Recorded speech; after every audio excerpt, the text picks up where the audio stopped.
ساکت. نظم کلاسی حفظ کنین. این درس اول امروزه. 2 به علاوه 2 مساوی 5.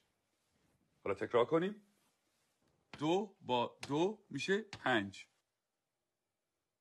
2 با 2 چند میشه؟ 5 میشه. بلندتر.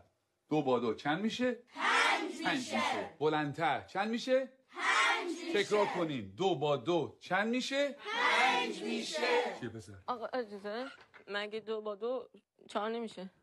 من دارم به تو میگم 2 با 2 5 میشه. پس چه سوال نیست.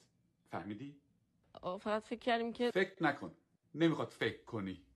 2 با 2 5 میشه. حالا بشین حرف نزن. دفتراتون رو باز کنین و بنویسین. 2 به علاوه 2. آقا اجازه 2 به علاوه 2 میشه 4. وقتی همه چی 4 میشه چطوری ممکنه این دفعه 5 بشه؟ اصلا کی به تو چیز حرف زدن داد؟ به چه حقی من از سوال میبری؟ آقا فقط میخواستم بگم 2 با 2 5 میشه. تکرار کن. ولی آقا روی تخته تکرار کن. 2 به علاوه 2 رو به تخته. 4. همتون میدونین که 4 میشه. تخته رو نگاه تو کن. هم که میدونی 4 میشه چیزی نمیگی. سکوت. چون نخواد تو برگردم.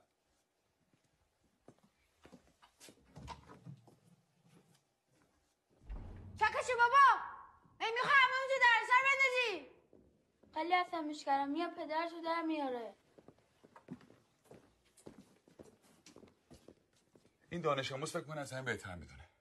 خیلی روش زیاده. بگو ببینم پسر 2 با 2 چند میشه؟ آقا اجازه 4 میشه آقا. شنیدی؟ باورتون میشه؟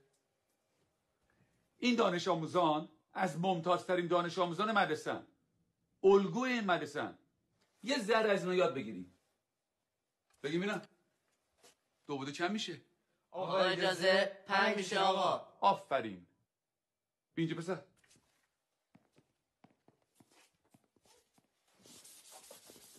حالا حاصل جمع چند میشه؟ جواب سعی رو بنویس.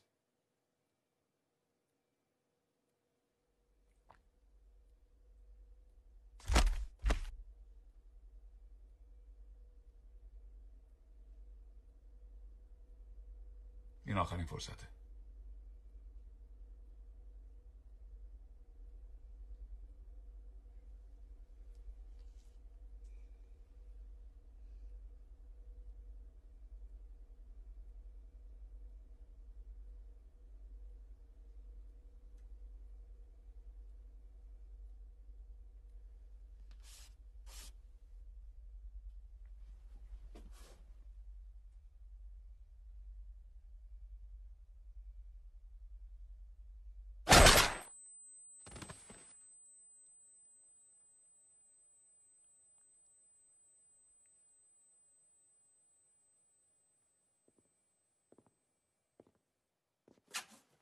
خب کس دیگه هم هست که درس امروز رو نفهمیده باشه؟